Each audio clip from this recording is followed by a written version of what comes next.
En mi casa el mundo tiene otro color, la diferente manera de creérselo. Humanidad humanizada, humano amar.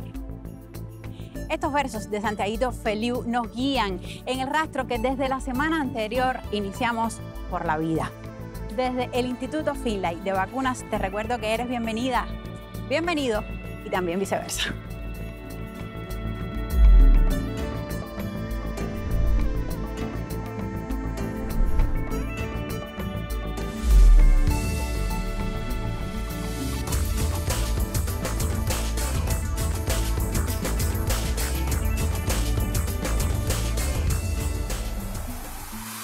Soy la pupila asombrada que descubre cómo apunta. Soy todo lo que se junta para vivir y soñar. Una mirada lo dice todo.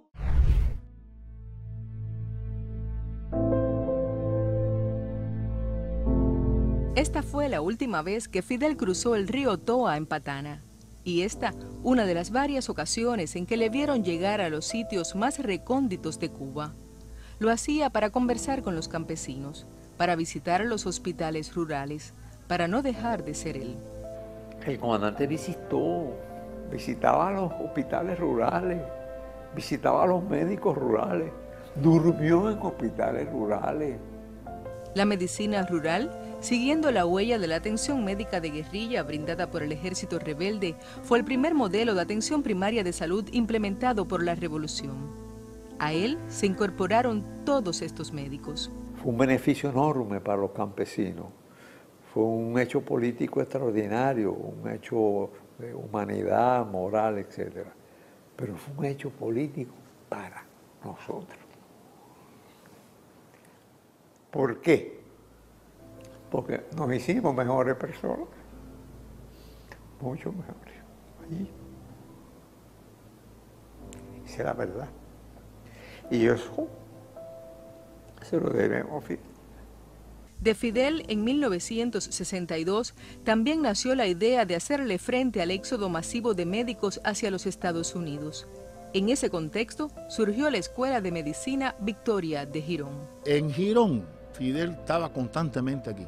Ya después, cuando acabó la crisis de octubre, que esto dejó de ser una unidad de artillería antiaérea, regresamos, comenzamos las clases y en enero comenzó el primer año, enero del 63. Y Fidel constantemente venía por aquí. Fidel se ponía a estudiar medicina con las muchachas en los albergues. Nosotros vivíamos aquí adentro y las muchachas vivían en la casa de la burguesía que estaba rodeando Girón, que se habían ido. Y entonces él pasaba por las casas de ella, entraba aquí, chequeaba el comedor, chequeaba todo. Y de la imperiosa necesidad surgió un gran capital. El imperialismo prohibió que nos vendieran equipos, el imperialismo prohibió que nos vendieran medicamentos. Y eso solo sirvió para redoblar nuestro esfuerzo en este sensible campo. Si el enemigo quería golpearnos en este campo, nosotros teníamos que multiplicar nuestros esfuerzos por ganar la batalla en este campo. Y nosotros conversamos ahora con alguien que, aunque está aquí en La Habana, es villaclareña por definición y por pasión. Bienvenida, Dagmar, a La Pupila. Gracias. Es la directora de investigaciones del Instituto Finlay de Vacunas. Este lugar donde estamos, este espacio que hemos escogido para conversar, que no fue fortuito. ¿Qué hay aquí? ¿Qué pasa aquí? Este laboratorio pertenece a la Dirección de Investigaciones de la institución, es el laboratorio de inmunología. Y bueno, hoy digamos que de alguna manera, como tantas otras veces, pero ahora mismo es protagonista en la evaluación de la respuesta inmune de los candidatos vacunales soberana, de la línea soberana que estamos desarrollando en la institución. Tradúceme eso de que permite evaluar la respuesta inmune. Si lo fuéramos a decir para que nos comprenda bien todo el mundo, ¿cómo lo decimos? Bueno, en este laboratorio se realizan algunos de los principales ensayos, no todos, porque otros se realizan en otras instituciones del polo científico. Algunas de las evaluaciones que demuestran que los animales o las personas que vacunamos con estas moléculas o con estas formulaciones vacunales son capaces de inducir una respuesta inmune de anticuerpos o de células T que potencialmente pueden inducir protección contra la enfermedad, contra la COVID-19. Es justamente lo que hacemos en estos laboratorios.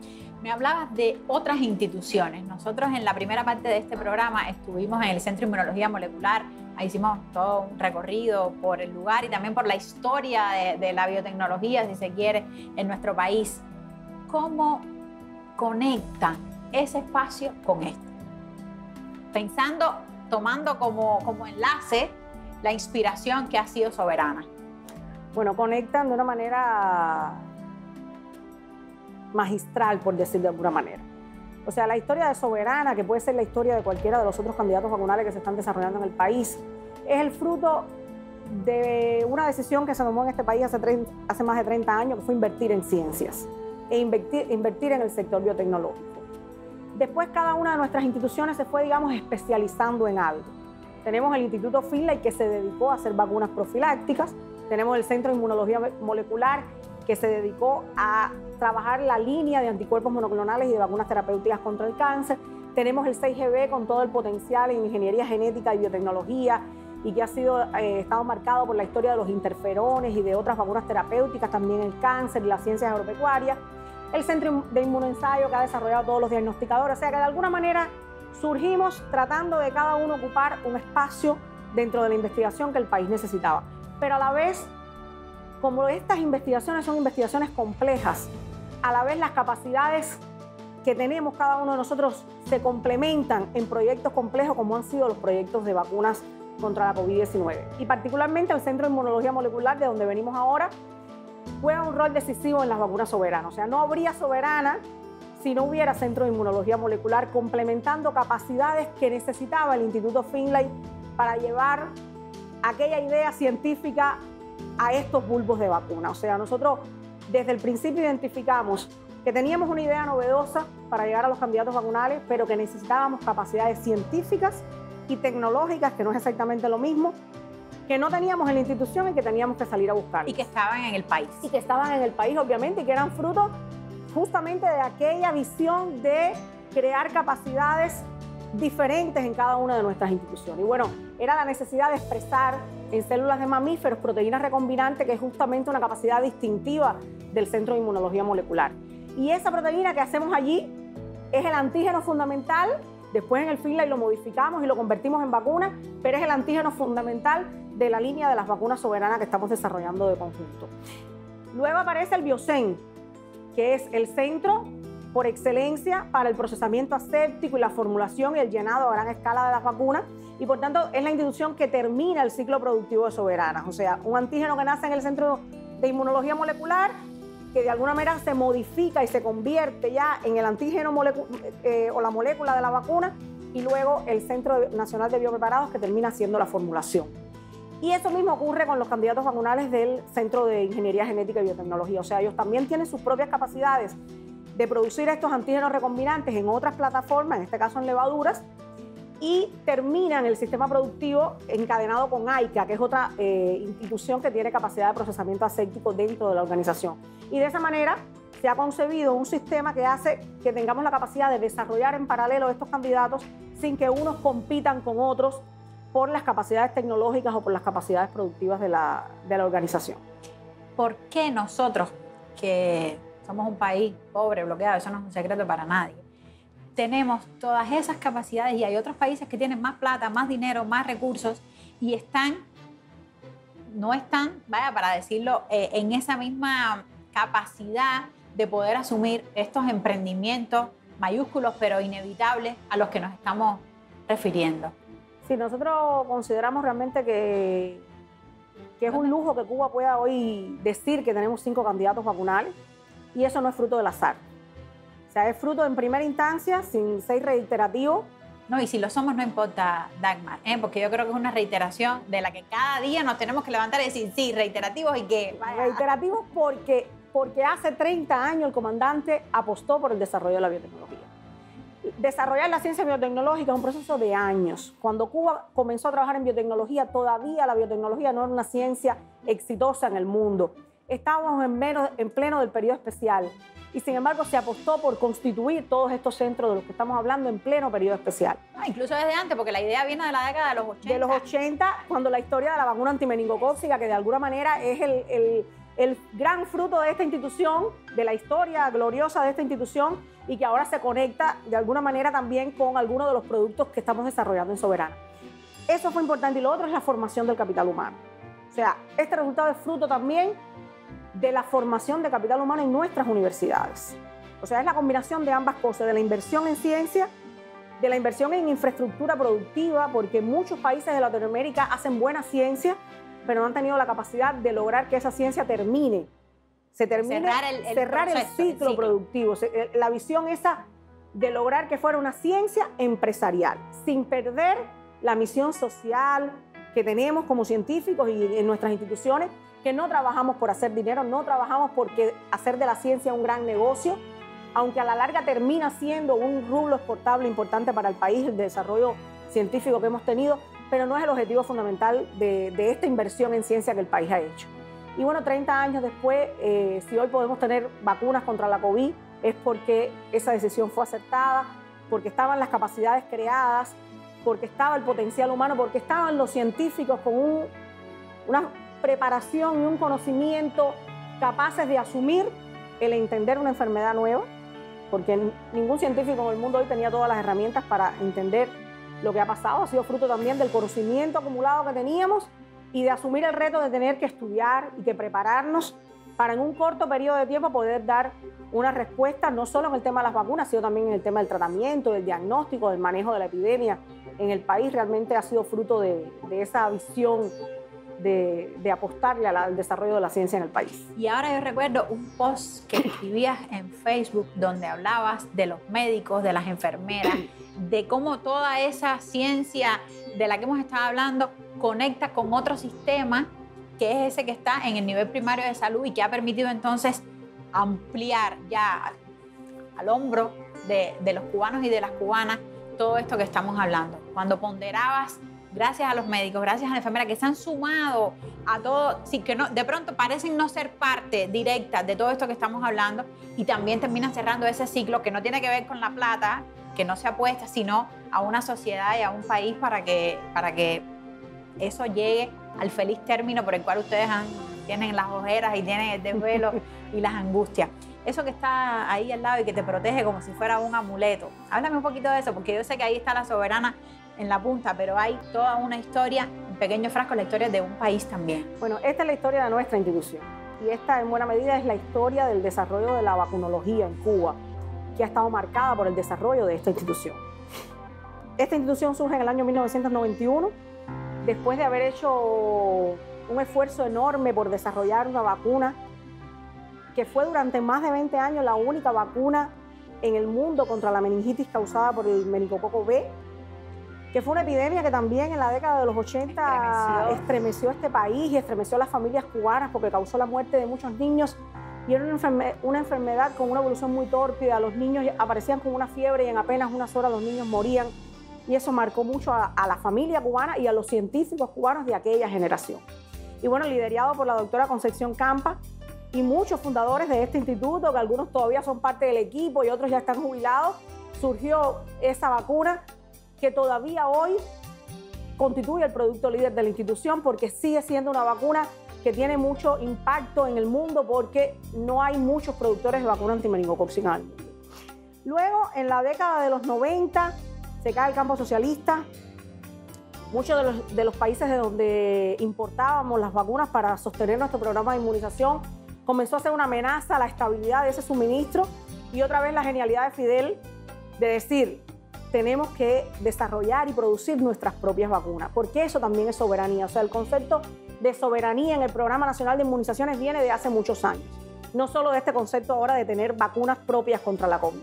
Y esta es la historia de nuestras vacunas. Aquí está resumido 30 años de la institución, 30 años de trabajo de muchos científicos, de muchos tecnólogos, de muchas personas que se han dedicado a esto y también fruto de la integración entre los centros.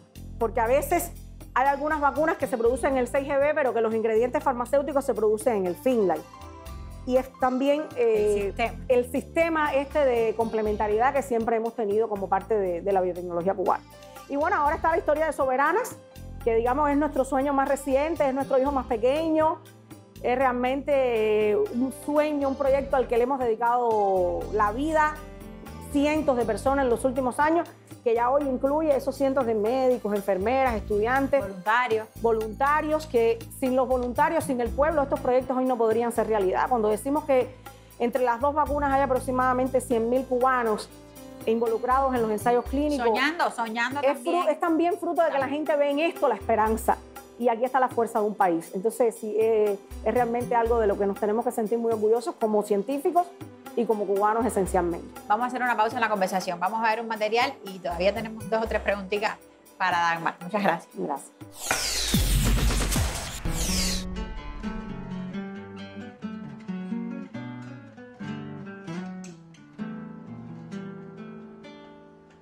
En mi casa el mundo tiene otro color, la diferente manera de creérselo.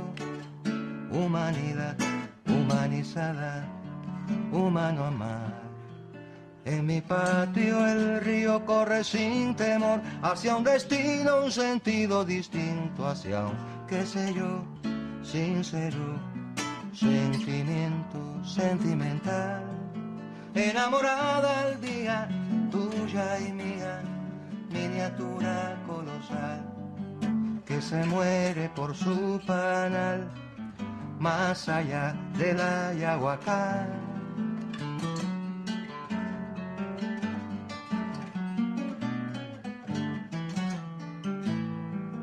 En mi patria la vida se resiste a odiar, se determina y camina corriendo hacia su lugar. Aire de sol, cura dolores, llanto de mar. En mi pobreza la escuela no se cerró, con cascarilla, aguardiente, con flores, tabaco y miel. 2 velas y una oración para Fidel. Lleva una flor herida sin espinas, una desilusión y unas ganas del corazón, con la sonrisa triste y feliz. En mi huerto el miedo no llegó al terror, ni los peores errores sirvieron para morir. La dictadura fue neuronálgica y pasional. En mi sueño el sueño no se cumplió, pero se acerca bastante a lo tanto que se soñó. Y aquí estamos, aquí seguimos, variándolo. Revolución querida, sobreviva, viva de tu nación. Revoluciona por tu amor, cada vez más tu corazón. Revolución querida, siempre viva, hija de tu nación. Revoluciona por tu amor, cada vez más tu corazón.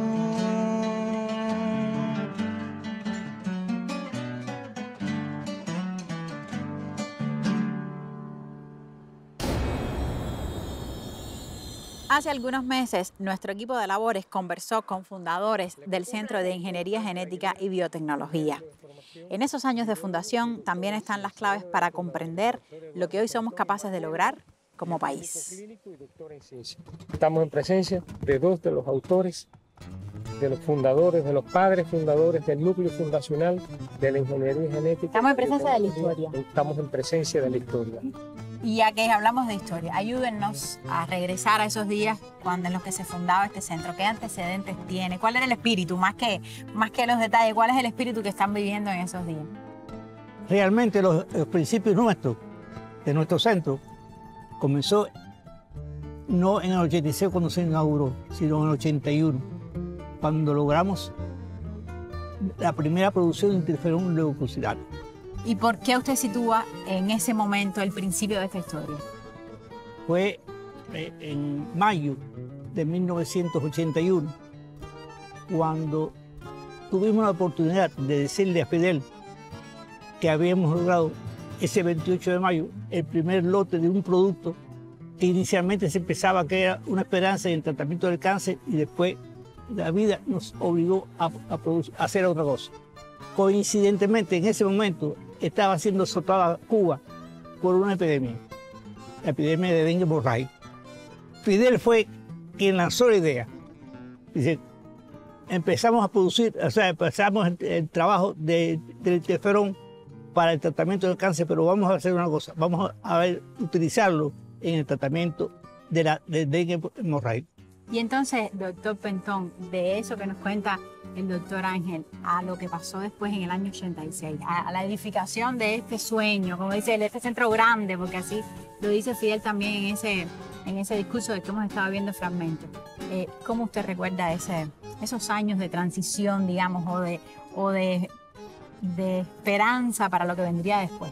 Sobra decir que para mí fueron años inolvidables. Esas experiencias no se olvidan nunca, ¿no? Son únicas en la vida y uno pues rememora aquello, bueno, y lo hace con un poco de nostalgia, pero sobre todo con mucha satisfacción de haber participado, de haber estado involucrado en algo que ha trascendido, ¿no? Pero bueno, el hecho cierto es que todo esto se refiere a una molécula que se produce, una sustancia que se produce en el organismo de todas las personas, que los estamos produciendo tú y yo en este momento, y que se llama interferón.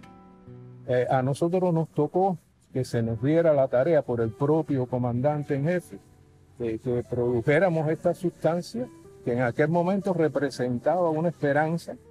Primero se descubrió como una sustancia antiviral y luego se pusieron en evidencia, ¿no? Su utilidad en el tratamiento del cáncer. Por lo tanto, se abrió una expectativa muy grande con relación al posible uso de esta sustancia y bueno, existía por supuesto en nuestro país una aspiración de poder entregarle este producto a nuestro pueblo. Teníamos nosotros mismos que hacerlo. Eso no había otra alternativa. Una vez que ese producto se obtuvo, el próximo paso era obtenerlo por vía recombinante. Y entonces, ¿de qué se trata esto?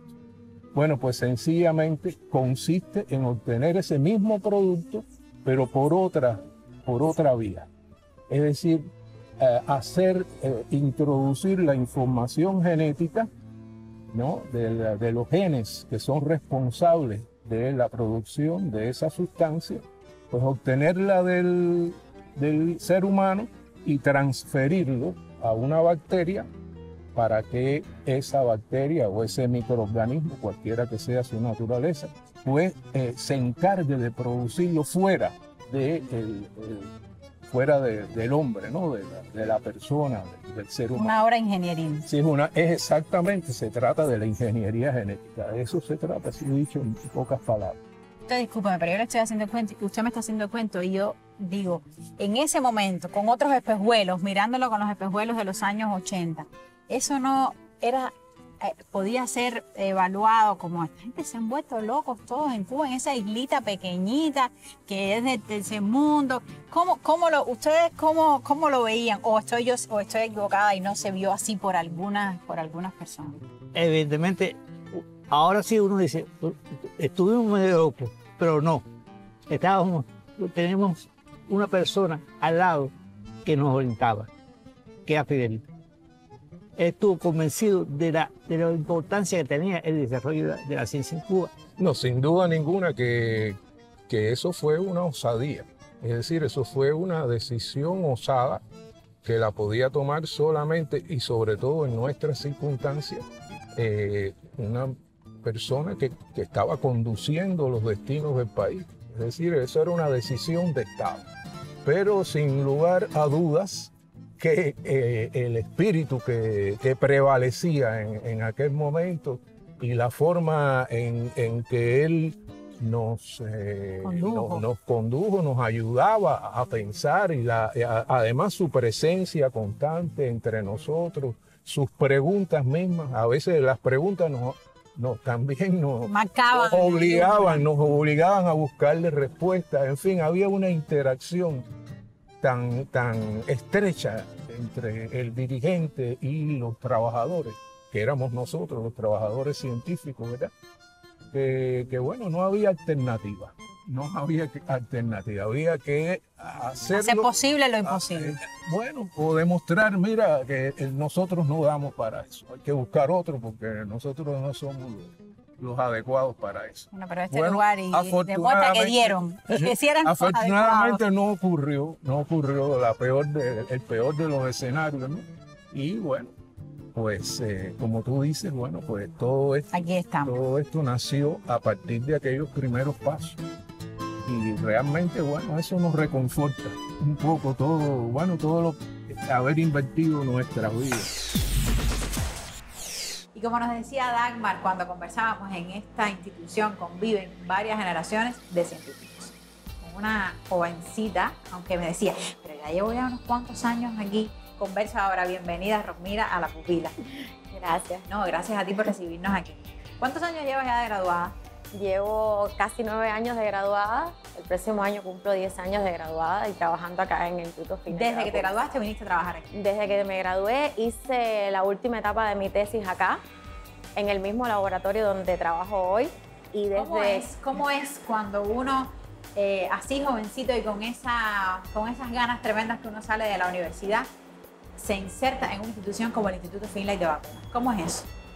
Bueno, realmente en mi caso, yo hice mi tesis en el mismo proyecto en el que comencé a trabajar luego. Por tanto, para mí fue un poco, fue darle continuidad a un proyecto anterior que tiene mucho que ver con lo que hacemos hoy. Incluso es una suerte que tengo, que ha sido realmente continuidad una cosa de la otra. Y siempre es un reto, porque uno quiere cumplir las expectativas de sus tutores, de sus profesores, de sus compañeros de trabajo. Tuve muy buenos profesores en un inicio, trabajé con un excelente equipo de trabajo y todos contribuyeron y siguen contribuyendo en alguna medida a lo que hoy hago como profesional. ¿Qué es eso? ¿Qué es lo que hoy, en cuál proyecto estás vinculada como profesional casi una década después de haber empezado a trabajar aquí? Tengo la suerte de trabajar en todos los proyectos un poco. Nosotros trabajamos en la evaluación de la respuesta inmune que generan los candidatos vacunales que se realizan en el instituto. Trabajamos desde las etapas iniciales, las etapas donde se trabajan con animales de laboratorio, hasta las etapas finales donde se trabaja, o ya llega el producto a ser inmunizado en sujetos en las diferentes etapas de los ensayos clínicos. Los ensayos que realizamos nosotros son ensayos de evaluación de las vacunas. Son los ensayos que dicen si las vacunas funcionan o no. Son los ensayos que dicen cuánto más o menos funcionan las vacunas. Son los ensayos que nos permiten comparar las vacunas en el curso de su evaluación. Y bueno, es maravilloso porque realmente en nuestras manos está el ver el fruto de etapas posteriores de la estructuración de un producto como una vacuna que es tan complejo. Cuando me dices las vacunas, ¿también está incluida eso que llevas ahí? Sí. ¿En tu pecho también está Soberana? Sí, todas las vacunas pasan por nuestras manos, las vacunas actuales y las previas, porque por nosotros también pasó y pasa todavía la vacuna antineumocóxica, la vacuna antimeningocóxica, todas las vacunas que se producen en el centro en alguna etapa son evaluadas en nuestro laboratorio y realmente es una oportunidad de ver en la vida real cómo las vacunas funcionan en los sujetos y en los animales también, que es una parte importante de las evaluaciones. No es un secreto para nadie la tensión en la que están desarrollando ustedes el trabajo, específicamente, por supuesto, estoy hablando de los candidatos vacunales vinculados a la crisis de sanidad que vive el mundo y que también nuestro país está insertado. ¿Cuánto cambió, si es que cambió, tu rutina diaria, tu manera de ver también tu profesión desde que apareció esta variable dentro de los laboratorios en los que te mueves? Sí. Bueno, yo digo que Soberana ha sido mi gran escuela de formación. Soberana ha constituido una escuela de formación personal y una escuela de formación profesional. Y nos ha consolidado, yo creo, mucho como colectivo de trabajo y creo que también en alguna medida nos ha consolidado como las instituciones que nos rodean, nos ha consolidado mucho el trabajo que hemos tenido, el trabajo en equipo. Esto ha sido inédito. Sí, ha cambiado mucho la manera en que nosotros planificábamos nuestros tiempos de trabajo. Soberana ha sido una construcción mucho más rápida en términos de tiempo que otras vacunas. Los tiempos han sido acelerados por la misma crisis epidemiológica que hay en el mundo. Por tanto, la dinámica en la cual se han construido los resultados y se han tomado las decisiones han sido dinámicas que en otros tiempos no hubiésemos tenido. Los productos vacunales se producen desde que se empiezan a pensar, a diseñar, hasta que llega a un ser humano en 10, 15 años. Esos son los tiempos naturales. Por tanto, detrás de Soberana hay toda una construcción de pensamiento que ha marcado la diferencia. Ha revolucionado la manera en que todo es decir, yo no creo que haya un profesional o un técnico en las instituciones que están involucradas en Soberana que no tenga un antes y un después de Soberana y de todos los candidatos vacunales, porque realmente ha sido una construcción colectiva en la cual en un momento determinado, y todavía lo seguimos haciendo, todas las instituciones compartimos criterios técnicos, se toman decisiones en colectivo y eso ha sido realmente una gran escuela en muchos sentidos. Cuando tú te vas para tu casa, sigues pensando que ya, que bueno, que llega la hora en la que se acabó, y lo entrecomillo porque estoy casi segura de que no se acaba. Te llevas también, como dice uno, sigues dándole taller. Y cuéntame eso ya, cuando parece que ya se acabó la jornada laboral, ¿cómo es? Sí, imagínate que nosotros, parte de los trabajos que realizamos son trabajos que se quedan en una incubadora. Sí, se quedan literalmente en una incubadora. Muchas veces me voy para la casa y me quedo pensando cómo habrán crecido las células, si están bien. Y sí, hay mucho de tensión, hay mucho de expectativa en los ensayos que vamos a hacer posteriormente. Ya le digo, como ha sido una construcción tan dinámica, todos los días aprendemos algo, por tanto todos los días tenemos que volver a revisar los protocolos, volver a revisar información, ir a la literatura, refrescar conocimientos que teníamos dormidos, porque realmente no eran conocimientos y cosas que utilizáramos todos los días. Por tanto, uno está constantemente en movimiento intelectual para poder hacer el trabajo de uno mejor al otro día. Muchísimas gracias a ti por esta conversación y también por esa energía, esos desvelos, esas ganas tremendas que se adivinan que están detrás Estamos hablando de Soberana, pero podríamos estar haciéndolo con cualquiera, como bien lo ponía en valor Rockmira, con cualquiera de esos hijos, esas hijas que han salido como decíamos ahorita, de las mentes y de los corazones de estos muchachos también. Gracias. Gracias a ustedes.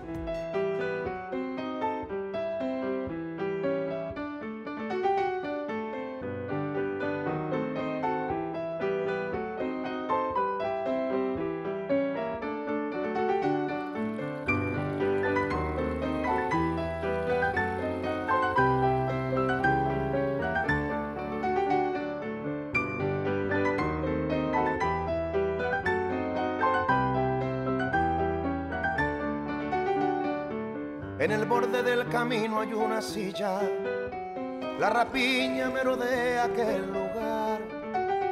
La casaca del amigo está tendida, el amigo no se sienta a descansar.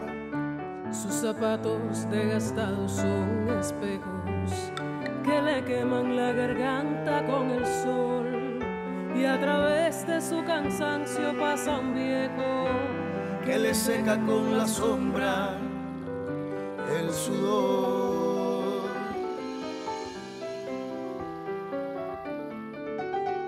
En la punta del amor viaja el amigo, en la punta más aguda que hay que ver, esa punta que lo mismo cava en tierra que en las ruinas, que en un rastro de mujer. Es por eso que es soldado y es amante, es por eso que es madera y es metal, es por eso que lo mismo siembra rosas que razones de banderas y arsenal.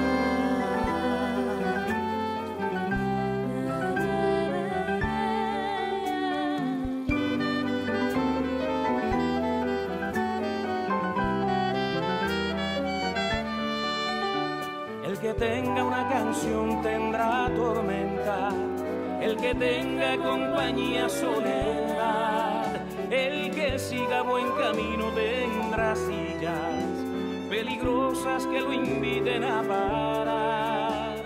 Pero vale la canción buena tormenta y la compañía vale soledad. Siempre vale la agonía de la prisa, aunque se llene de sillas, la verdad.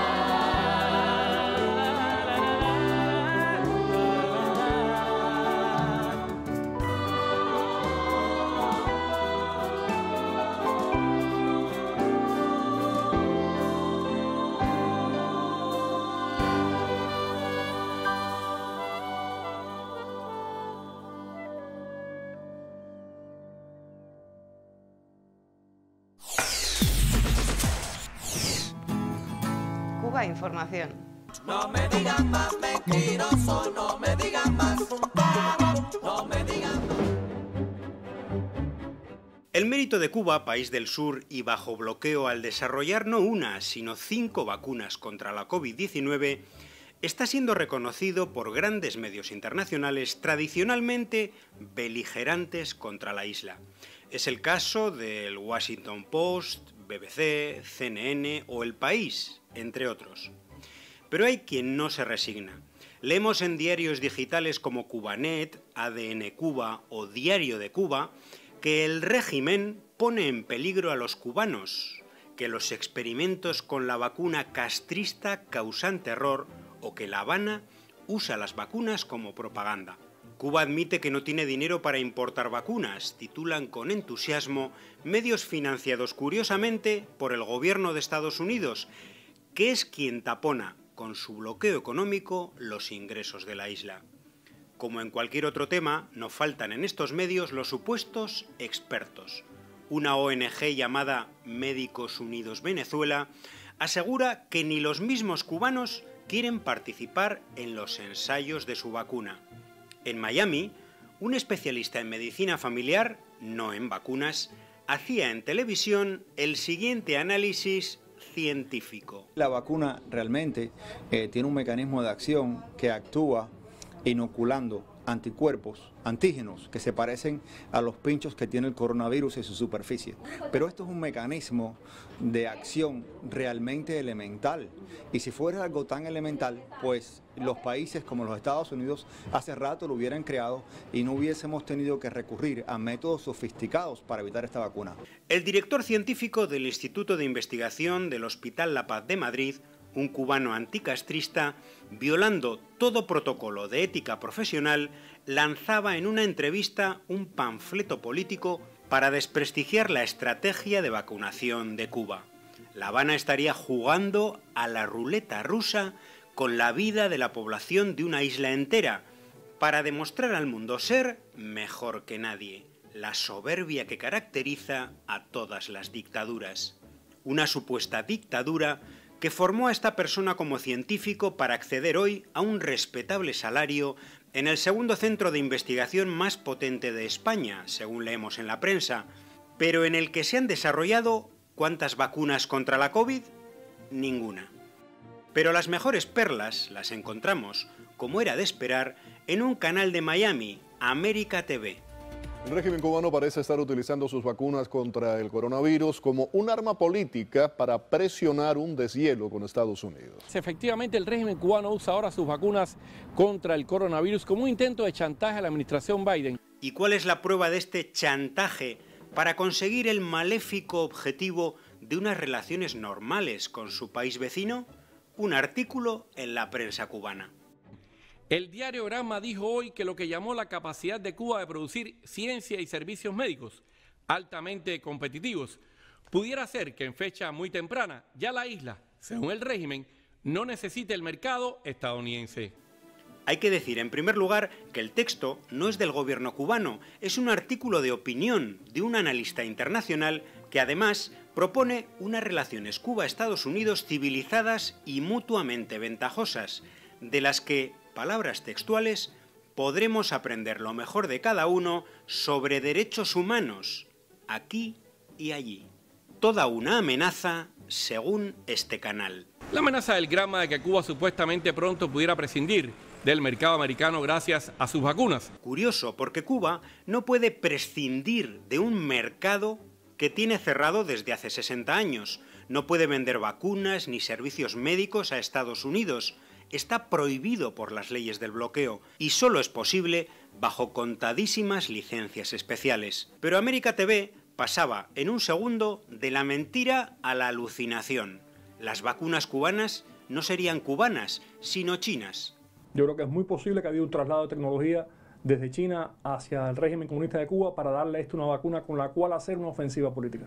Lo decía en la misma entrevista Orlando Gutiérrez Boronat, un halcón anticastrista que meses atrás pidió una intervención militar de Estados Unidos en Cuba.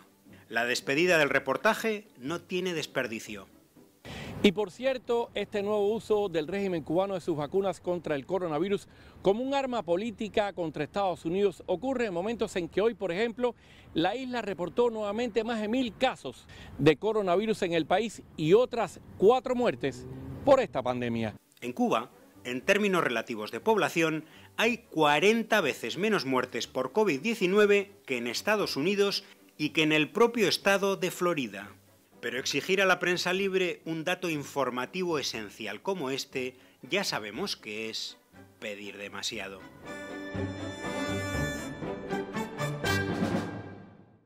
Seguimos conversando con la directora de investigaciones del Instituto Finlay de Vacunas, Dagmar García.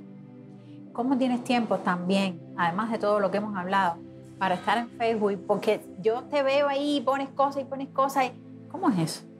¿De dónde lo sacas? A ver, primero me gustan las redes sociales porque considero que es el periódico patria de nuestra generación. O sea, hoy los jóvenes lamentablemente leen más lo que se escribe en las redes sociales que lo que se escribe o se comunica en otras plataformas tradicionales. Y yo siento un deber con poner la verdad en las redes sociales.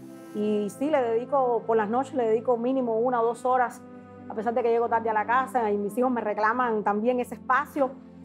Le dedico horas a las redes sociales porque me gusta poner en su justa medida cada análisis, informar oportunamente a las personas siempre que tengo la posibilidad de hacerlo desde lo que me corresponde. Y realmente lo disfruto y considero que es una trinchera más. La comunicación es un poder y un poder que en las manos equivocadas puede no llevarnos exactamente por el camino correcto. Y por tanto considero que es parte de mi trabajo dedicarle un tiempo a comunicar la ciencia que hacemos y las posiciones que yo considero correctas en mis perfiles personales en Twitter o en Facebook. En uno de ellos has puesto, hoy nada tiene que ver más con la geopolítica que la distribución y el acceso a las vacunas. Así mismo, a veces hablamos de política o de geopolítica y eso puede tener que ver desde con el petróleo hasta con el Bitcoin, por ejemplo. Pero en términos de vacunas hay un elemento geopolítico muy importante. ¿Cómo está dividido el mundo entonces en esa misma línea? El mundo hoy tiene 2 divisiones. Los que producen vacunas y los que no. Afortunadamente Cuba está en el bando de los que estamos en el camino de producir vacunas. Y luego hay una segunda división entre los que pueden comprarlas, aunque no las producen, y los que esperan por comprar. Y ahí viene el gran problema. O sea, la demanda es muy superior a la oferta. O sea, la necesidad de vacunas contra la COVID que tiene el mundo es muy superior a la capacidad productiva que tienen incluso las grandes transnacionales que hoy se dedican a la producción de vacunas. Por tanto, siempre digo que es un lujo que Cuba pueda tener sus propias vacunas. Y a veces la población se muestra desesperada y a veces la población dice, todos los países de Latinoamérica ya están vacunando. Sí, pero lo que han recibido son 100.000 dosis de un lote de Sputnik, 200.000 dosis. Y 100.000 dosis es un lote de Soberana, de lo que nosotros hacemos hoy. Es un día de trabajo de muchas instituciones. Pero o sea, tenemos una capacidad productiva que va a ser capaz de satisfacer la demanda nacional. Y en algún momento incluso poder exportar las vacunas que estamos desarrollando en el país para esos que lamentablemente están en el bando de los que esperan por comprar. Entonces, sí, la geopolítica lamentablemente está detrás de la distribución de vacunas y a diferencia de otras enfermedades que son o de los ricos o de los pobres, esta es para todos. Esta es para todos. Y o nos salvamos todos o nos hundimos todos. Entonces, no hay manera de que el mundo rico resuelva su problema con la COVID si el mundo pobre no lo resuelve. Es un solo mundo. Es un solo mundo para la COVID. La COVID ha venido a enseñarnos esto, que es un solo mundo, que nos ha tocado por igual a todos, ricos, pobres, primer mundo, segundo mundo, tercer mundo. Le toca, a diferencia de otras enfermedades como el ébola u otras que también tienen una mortalidad incluso más alta que la COVID, y lamentablemente es un problema de los pobres. Este no es el caso. ¿Cómo ha sido la respuesta que en ese mundo ha tenido la capacidad de Cuba de adelantar estos candidatos vacunales? Bueno, ha habido editoriales de Lancet, ha habido editoriales de New York Times, de la BBC, o sea, ha habido un reconocimiento internacional que no pueden taparlo al desarrollo que ha tenido Cuba en el manejo de la pandemia, no solo en el tema del desarrollo de las vacunas. Y eso es realidad. Por otra parte, te puedo decir también que a veces pasamos trabajo para publicar nuestros resultados científicos, porque vienen de Cuba. Y eso no nos ha dejado de pasar también ahora en el mundo de la COVID. O sea, nosotros estamos en algunos casos recibiendo rejected, en inglés, no me viene la palabra en español, perdóname, de algunas publicaciones de revistas de muy alto impacto que uno se da cuenta que por el tiempo en el que te responden que no tuvieron tiempo ni de leerlo. Es sencillamente esto viene de Cuba y nosotros no lo vamos a publicar. Muchas veces ni siquiera porque no reconocen el nivel de la ciencia que se hace en Cuba, sino porque se buscan un problema. Porque tiene un sesgo político. Exacto, porque tiene otra vez un sesgo político. Entonces, pero no importa, porque a fin de cuentas el reconocimiento existe y también el desarrollo de nuestras vacunas ha estado marcado por colaboraciones internacionales, personas en el mundo de las cuales de algunas podemos hablar y de otras no, que nos han ayudado a complementar algunas capacidades o algunas cosas que no podíamos hacer en Cuba. Y realmente ahí también está parte del éxito, o sea que la colaboración internacional es también parte del éxito de la ciencia en Cuba. O sea, nos hemos nutrido durante muchos años de la colaboración con otras instituciones, muchas de ellas del primer mundo, y eso es fruto de que reconocen la calidad y el nivel de la ciencia que se hace en Cuba. Sí, nos lo hemos ganado. Exactamente. Todo lo que habíamos estado conversado hace que lleguemos a ese punto. Exactamente. Muchísimas gracias, Dan. Muchísimas gracias. Yo sé que todo va a salir bien y cuando todos pongamos el hombro para la Soberana, para la Abdala o para la que sea salida de las mentes, de los corazones de gente como esta mujer con la que he estado conversando, estaremos pensando en todas esas cosas que están aquí. Ya no van a estar en el bubo, van a estar aquí y aquí. Muchas gracias. Gracias a ustedes.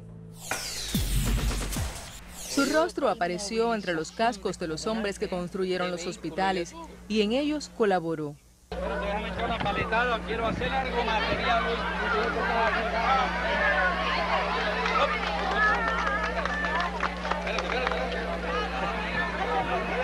Eso lo sé hacer yo también, pero además te voy a decir, uso una rueda. ¿Qué pasa cuando se mueve eso? Entonces no es mejor tener la ranura esa aquí. Sí, pero está en medio.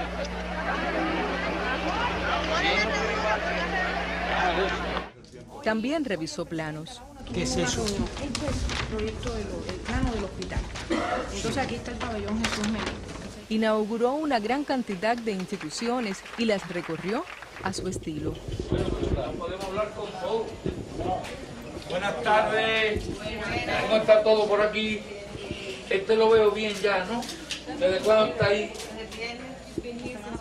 Asma también. Neumonía. ¿Está mejor? ¿Cómo se llama esto? ¿Y aquellos niños tenían más o menos los mismos problemas?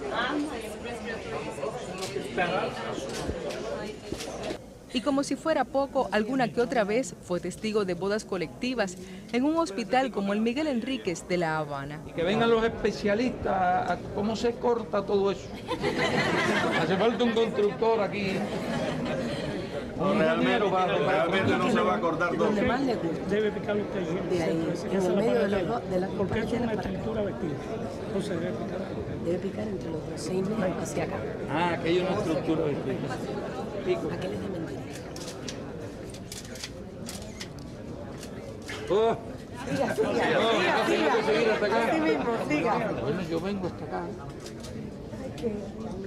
Ya quedó picado el que Bueno.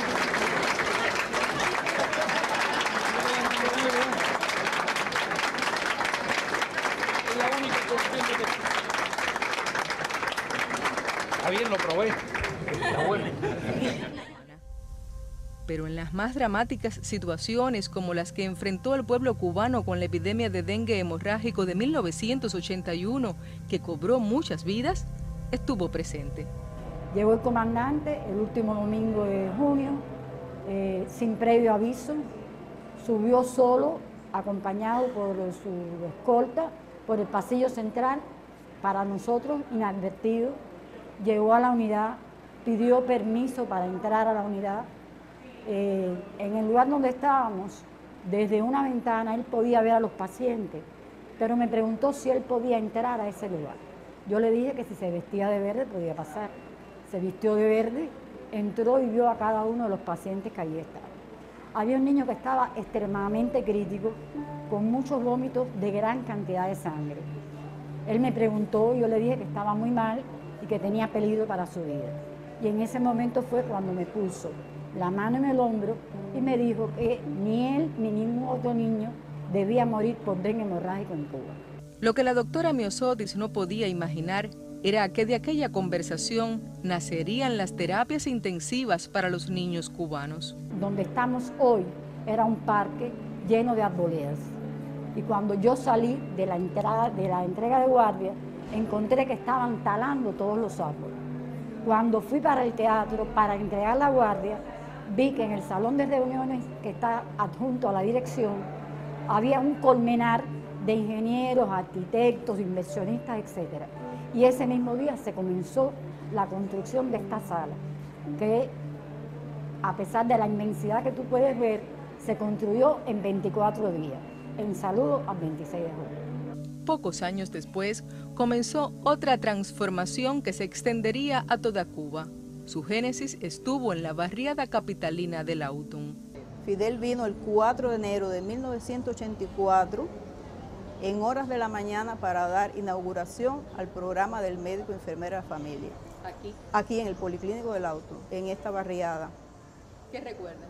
Recuerdo la llegada de él, la emoción de todos nosotros, de ver el sueño de él hecho realidad, concretizado, la población satisfecha, los trabajadores felices de ver que al fin la población iba a tener un sistema que iba a permitir ver a la familia como un todo y a la población satisfecha de tener los servicios de salud cerca de su casa.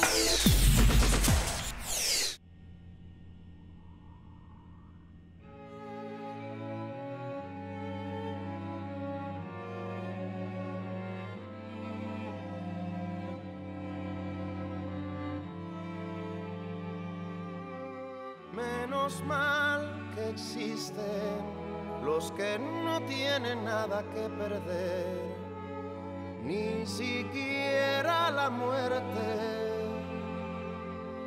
Menos mal que existen los que no miden qué palabra echar, ni siquiera la última.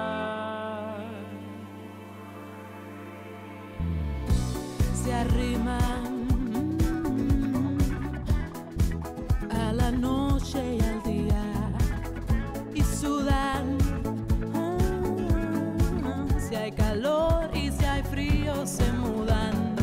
No esperan echar sombras o raíces, pues viven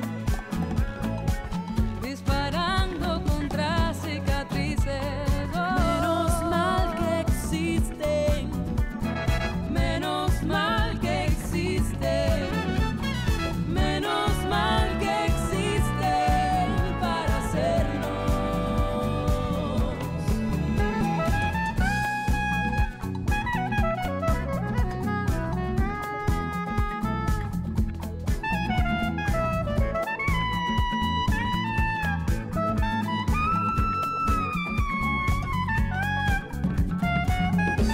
Escuchan,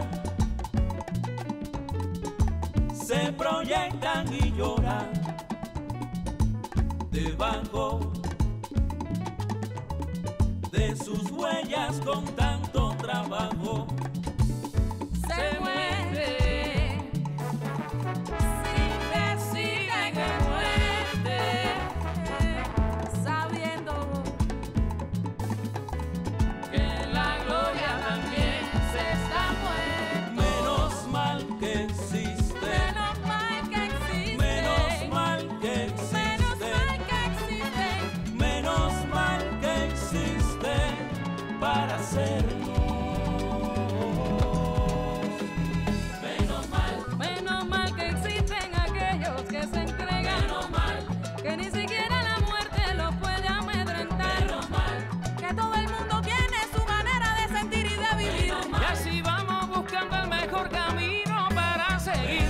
Los que se inventan un sueño de gratis y no les cuesta pelear.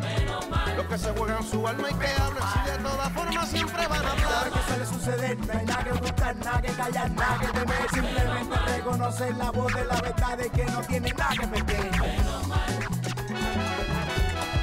Menos mal. Menos mal. Menos mal que te puedo encontrar a mi lado. Menos mal que existen los que no dejan de buscarse así, ni siquiera en la muerte de buscarse así.